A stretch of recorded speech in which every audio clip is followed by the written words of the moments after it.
Well, good afternoon. Try that one more time. Good afternoon. It is a pleasure to join you here in Atlanta. Traveled over from Sacramento via Austin. Got to see what my friend calls my first toad choker. It's where enough rain falls that everybody has to pull over to the side of the road and you can't see anymore out of the windshield. And I was told that when the semis pull over, you really know you need to pull over. You can't see anymore. So happy to be here. I'm enjoying your humidity very much. Thank you very much for providing that for us. Californians enjoy that. But as Greg said, I have the opportunity to work with people regarding their strengths. So I've learned over the last 13 years to think about people from a perspective of what's right with them instead of fixating on what's wrong. And I'm going to talk to you today about that. And so in front of you, or I think if you didn't sit on it, most of you have here a little pamphlet that says a case for strengths. On your table, there should be a little 34 strong pen, and there's going to be a little card at the end. But we're going to talk about a case for strengths.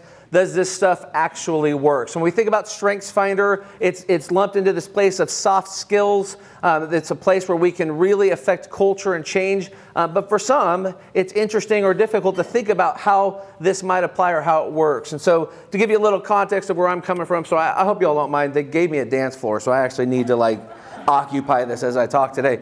But when we think about StrengthsFinder and we think about its impact upon government, we think its impact upon organizations, businesses, even families. As a father of 7, I've been working with, let me say it one more time. As a father of 7, pause for, father of 7, I've watched StrengthsFinder play out in the lives of my children, as old as almost 23, as young as 6. And recently I was given just a fresh education of the power of watching talents play out. You see, my oldest son, he's turning 22 next month. He found himself a girl.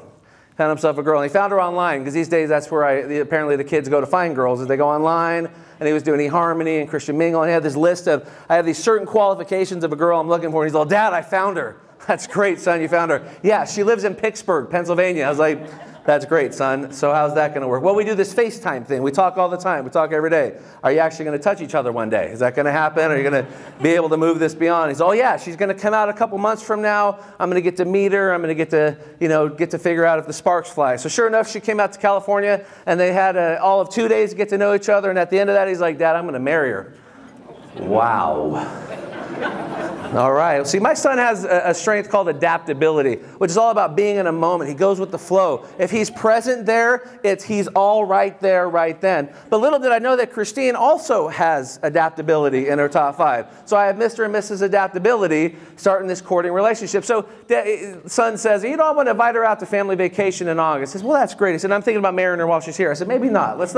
Maybe we don't do family vacation and your wedding in the same time frame. And he said, well, how about I just propose? That's a great idea, son. Let's do that. So he arranged for them to go skydiving. And they're skydiving, and they had this big banner rolled out on the ground, will you marry me? And they land, and we have pictures, and he's on his knee, and she's doing the full deal. And it was amazing. And that was a Friday. And we were celebrating our son. You put it on Facebook, and you put it on Facebook, like 300 people like it. They're like, oh, your son's engaged. Congratulations. Well, they wake up Saturday morning, and guess what they said? Anyone want to guess? Hey, Dad, we're going to go get married. Oh. When? Today. I said, well, did you talk to her mom? Oh, yeah, she's fine. She said, really? Do you mind if I call her? So I give Mom a call and just say, hey, so what do you think about this? She's like, what? Well, they're talking about getting married. Oh, yeah, well, I know they're getting married. No. Today. What? So we go on to this dialogue, and we both agree the kids are 21 going on 22. They can do this. I said, we can either be there and support them, or we can just let them go off. What do you want to do? He said, well, I think we should support him. So I'm in Tahoe, Lake Tahoe, walking my future daughter-in-law down the aisle, holding a cell phone with her mother on FaceTime. As we get to the front, and the minister says, who gives this woman? And she says, I do, out of the box, for then my son to be married. So world's fastest engagement, one day, and now I'm the proud new father-in-law of Christine. So there, you can clap. There, I have a new daughter-in-law. I know. It might be traumatic for you. I've only had a week to live with it, but you can just clap because I think in the long end it might save me money. So what I had to do is call my daughter. I have a daughter who's also engaged. She's 19. Now, she met her boyfriend a little more conventional. The first semester of college, walked into his dorm, and he said, whoa. And I mean, that was it. He was like, she's the one. So they actually dated for 4 or 5 months, and then he came up for the holidays, and he asked for her hand in marriage. I knew I was in trouble when it's 11 o'clock at night, and I'm on my bed, and the boy comes into my room, Mr. Miller, can I talk to you? And I'm like, oh, damn. I was like, There's only a couple of reasons why you're walking into a man's room at 11 o'clock at night to ask him a question, and it better not be the one I hope it isn't. And it sure enough it wasn't. It was, can I have your daughter's hand in marriage? When you were thinking, oh, a long ways out. We're good. All right, we can roll with this. So I give her a call, and my daughter, Sierra, she's got achiever. She's got focus. She's very disciplined, very routine and structured. And I just said, hey, you know your brother got married? Oh, yeah. I said, you're not planning anything. She said, no, Daddy, there's 257 days till my marriage. And I know exactly what I'm doing. I'm like, right on. And in my mind, I'm like, baby, you just got more money for your wedding. Because what he just put me through, we're going to do this. So StrengthsFinder teaches us about who people are. And as leaders, wouldn't you agree that leading and influencing others is a difficult job? How many would acknowledge it's a difficult job? Because to influence someone to actually follow you requires that we take a servant's heart, requires that we look at them through the filter of how can I help you develop and move to where you are intended to be and not just where I think I'd like you to be. And so as we take a few minutes this afternoon to pause and think about strengths, I just want to walk you through this movement and make a case for what's happening out there in the business world, but certainly what also is happening within families, within churches, within community groups, within chambers of commerce, all over. So as we talk about this, if you turn with me in your little pamphlet I gave you, page 3 there, actually I think it's, page 2, the start of the movement. So we're going to talk about a gentleman by the name of Dr. Clifton. And Dr. Donald Clifton, about 50 years ago, in the school of psychology, and he had his PhD, and he started to have this wondering, this question, and it was simply this: what would happen if we thought more about what was right with people instead of fixating on what's wrong with them? And the basis of this question lied within the premise that he looked at what we labeled people and the disease and disorders and the ways that we looked at them. And he overlaid that with education and the way that we educate our kids. And we teach them to certainly be excited about your A, but then you're going to work on your non-A. So A means excellent and you're good, but does an A really define a person's excellence? Is it possible that someone has an A in school and they could go beyond that? How many would say that's probably true? Absolutely true. And then if you have a B or C, it doesn't mean that you're deficient. It might just mean that's not your area of strength or talent. But if you think of our remediation system, Dr. Clifton was challenging, maybe we need to flop it. Maybe we need to give more attention where people naturally excel, naturally have strength and want to grow. And then we manage around areas where they're not. And so looking at this in education and in the business management realm, began to look at how can we affect the way we engage our workforce, the way we increase productivity, even into profitability. So Dr. Clifton liked to talk about animals quite a bit. He used a lot of analogies with them. And so I want to have you imagine for me today that you're a person hiring a couple fishermen. And you have 2 fishermen that you're thinking about bringing on board your team. And the first one, this is a deliberative fellow. He likes to think see-through, quite a visionary, very effective fisherman, but he's a little surly. He may like to work alone. We'll just call him Mr. Eagle. Now, Mr. Eagle, he can soar the heights. He can look out ahead, very strong at what he does, very effective fisherman. Now, the second one you're going to hire, this is a whole different person altogether. Very social, very chatty. In StrengthsFinder, we have a theme. We call it woo. Well, woo, you have that one, right? See, I was hearing that woo all during that talk right there. I was on the lobby like, that's just woo talking. Yeah, that's perfect. So woo, this outgoing personality. They love to talk. They like to work socially. And we call her Miss Dolphin. Now, let's say that you're managing Mr. Eagle and Miss Dolphin. And you get the idea from corporate, like, you know what? Mr. Eagle, he can fly good and he can come down and fish, but he's a terrible swimmer. And so we're going to need to work on that. Anyone ever have an evaluation where they brought you in and said, you know, you're good at this or this, but then over here you're not so good? Who's had that kind of eval ever in their workplace? Yeah, just one of you? I think we're lying. Anyone ever have that place where you have them telling you got to become something you're not? And so if you said, well, Dolphin can swim, and she's amazing, and she's great with people, but we want her to work alone a little better, and we need to learn to fly. And maybe when we job share, we'll get better results from both of them. And how might that work out? Anyone want to guess? How might that work out, making them job share? Opposite jobs. Will we have the same effectiveness from these 2?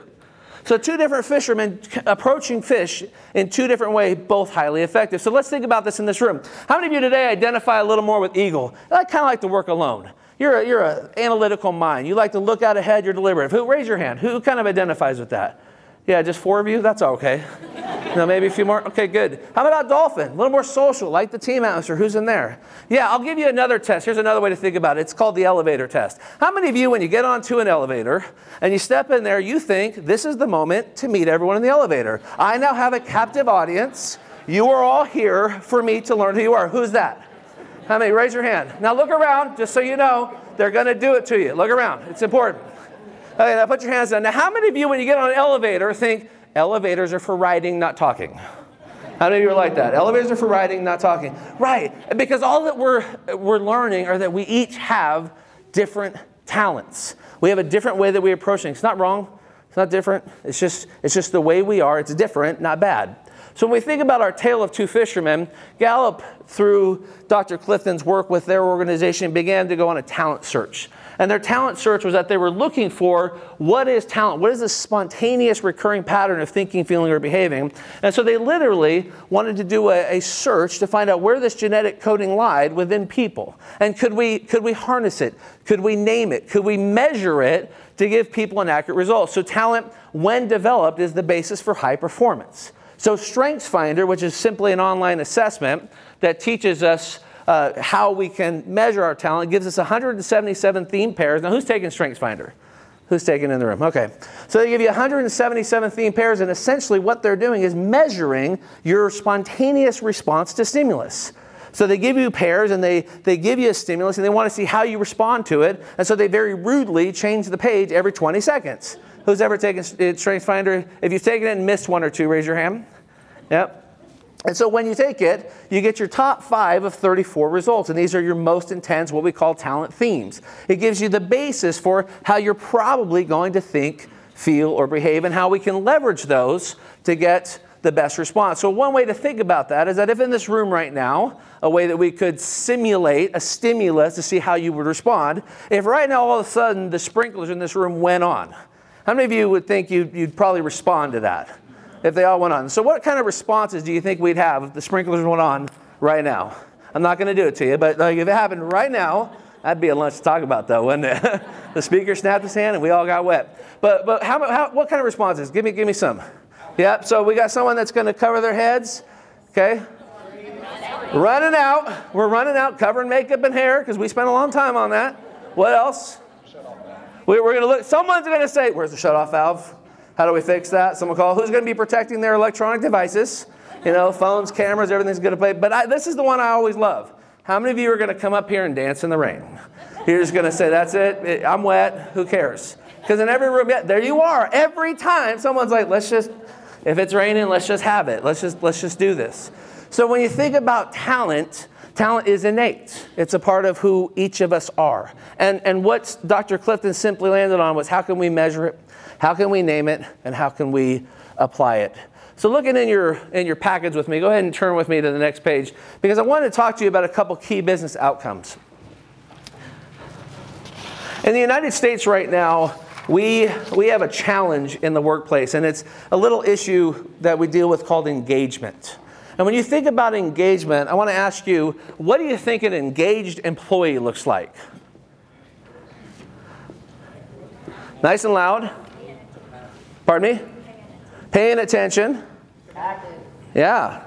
Dependable. Yep, dependable. Going above and beyond. Productive. They show up, do their job, they're focused. How many of you would love a whole team of engaged employees? Would love that. That would be like ideal. Now the opposite, disengaged, we can add all the adjectives to, but today in the United States, what we know, according to Gallup stats, and they measure this every single day, is that 30% of our workforce shows up engaged. 3 out of 10. How many think that's not good?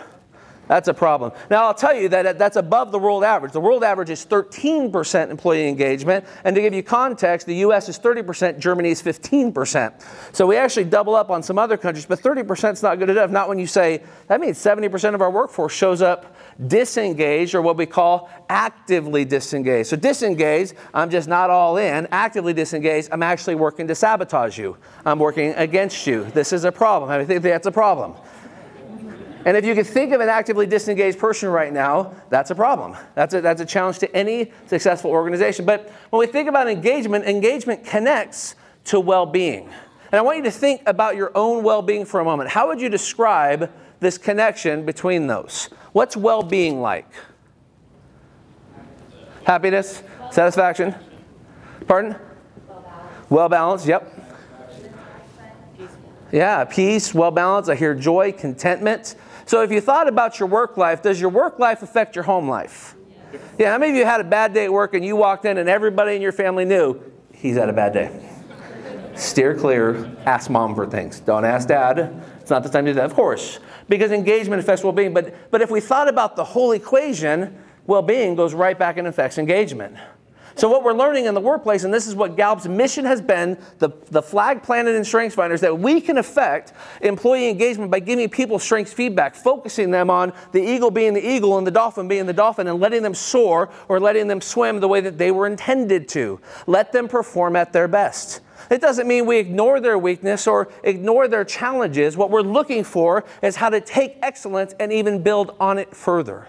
And so within organizations, the case for strengths, what we're realizing is that as we're giving people strengths feedback, we're increasing engagement 6x and well-being 3 times more. People are reporting that they'll have an excellent quality of life directly affected by their level of engagement at work. So if you allow me to illustrate, everyone please take a pen and turn over your page. There's a little paper there that looks something like this. And we're going to do a little test where you're going to write your first, middle, and your last name when I say go. So please don't start till I say go. And when I say go, you're going to write your first, middle, and last name, and you're going to write it 5 times. 5 times. Everybody got it how many times? 5. You're going to write it 5 times. You only have 30 seconds to do it. Now, before I say go, please don't start before I say go. I want you to hold your pen in the air. I want you to pull your hand, and I want you to switch hands. Switch hands. And when I say go, you have 30 seconds to write your name in cursive using your non-dominant hand as fast as you can. Ready, go.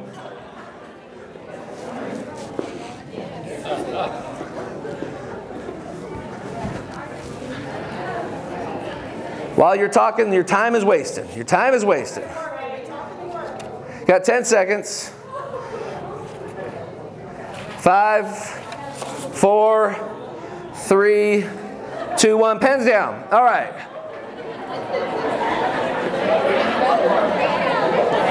How'd that go? Somebody raise your hand. Lisa, how was that? Pleasurable?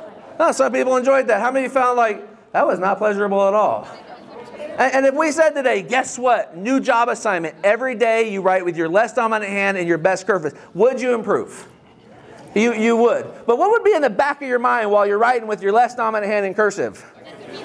You know, boss, I have this other hand, and it's called my dominant one. And I can still use this. I'm not an amputee. You know, it's still over here. I can use this. And you would have that thought. So this is what happens in every room that we do this in. Something starts to click, is that when we do the equivalent of this to our workforce, we wonder why we have disengagement, because we're putting them into a position where they sometimes are doing the equivalent of their less dominant hand. Now, it's not all on the employer side. It's the employee side.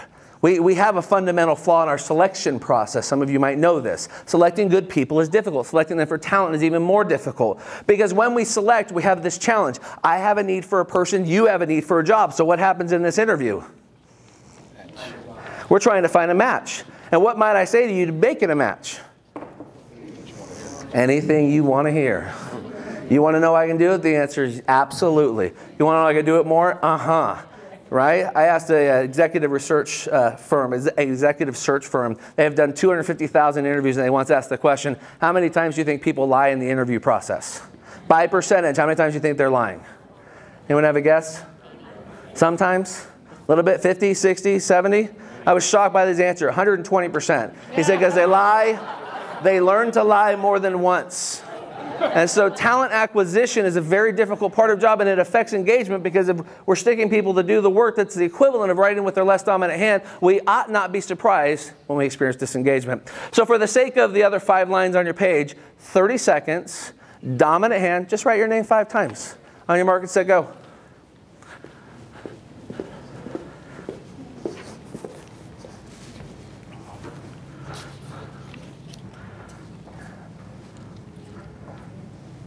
Ten seconds.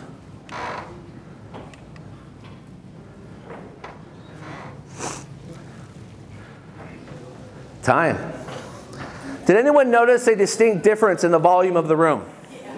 What you heard around the room is what we classify as the sound of engagement. When you slip into a space where you're doing something that feels natural, I can do this well. I could do this all day. I could do this exceptionally well. I could even get better at it. Now, some of your handwriting is never going to get better. I don't mean to like build you up, but really, like I could get better. I could improve upon my writing. And so what we want you to understand is that when we think about strengths and the case for strengths, we're just simply sharing with you that what Dr. Clifton was onto was not a very complicated process, but it's very difficult for us to understand it because we've been taught a different style. We've been taught a different way that we develop people. Now, how many of you have been watching the Olympics? And if you've been watching this young gymnast named Simone, I mean, you watch it like this. Anybody see that? And then she does it again. Whoa, right? I mean, it's incredible. She's amazing. Now, what if we tried to turn Simone into a basketball player? Anyone know how tall Simone is? 4'8". How's that going to work out? She might be quick. She'll run through some people's legs probably. She'll live around it. But do you think she's a multi-gold medal earner playing basketball? Probably not. So in athletics, it's interesting. We actually understand to develop with strengths, we get the highest talent. It's something that works in the workplace. It can work in education. Entire university systems are having students take StrengthsFinder as incoming freshmen. We have entire school districts shifting to 4th, 5th, 6th graders taking what's called the Strengths Explorer for children, and entire companies doing it as well. In the back of your book, we have a little case study about the Triad group of companies, and I'm going to close with this story. Triad group of companies are the 4th generation business. And they were in trouble. They were suffering. They found themselves in a place where their engagement had plummeted. They were having a significant rate of turnover within their company. I'm gonna give you a couple stats about what they were experiencing. So number one, they had 85% turnover. Would someone tell me that's bad? Is that bad? 85% turnover, 35% scrap rate. That means 35% of what they produced, they did plastic moldings, was ineffective. They couldn't ship it. They had flagging productivity, plummeting profits. When Nancy made the decision, I'm going to shift my focus to strengths. I met her in training in Omaha, Nebraska at Gallup. We were one of the first 6 people certified by Gallup. She was going back literally to save the life of their business, to try a different way. And so they went all in with strengths. They completely shifted the focus of how they managed, how they hired. They brought in managers that would buy into this vision and implement strengths. If you take a little time and you read the 2-page case studies, it was fascinating what they did. They had courses for onboarding. They had strengths days where people were given a jersey with the name of the company on the front and their strength on the back, and they wear it with pride every Friday on Strengths Day. They have halls of fame where they list people's talents and they celebrate talent and they assign roles based upon it. After a season of implementing strengths over a year, they went back to remeasure because strengths implemented or any other system implemented, awareness is the first key of just knowing who we are. Application is the second, but it doesn't become part of the business process until third, achievement. We can actually measure the results. So if you look up here with me, the results that came from this effort on strengths was number one, their 85% turnover went down to 8%. That's dramatic shift. That alone, because turnover, if you don't know, the cost of replacements is 150 to 230% the annual salary of the person you're replacing. Just shifting that was dramatic. 35% scrap rate went down to 1%. Their productivity increased 200%, and you would think profit went up 233%. Last I spoke to Nancy, which was a month ago, they were enjoying going on their, it's a significant time, 30 some odd months of straight profitability, more than they've ever had. They're looking to expand. And they credit this shift in culture, how they look at people, the filter with which they look at each other to shift the way we think. So strengths has its application personally. You heard about me as a father, learning with my Mr. and Mrs. Adaptability kids and enjoying Miss Achiever Focus. We got to think about it tactically, how it works for you as you think about writing it, and the numbers that StrengthsFinder is attending to.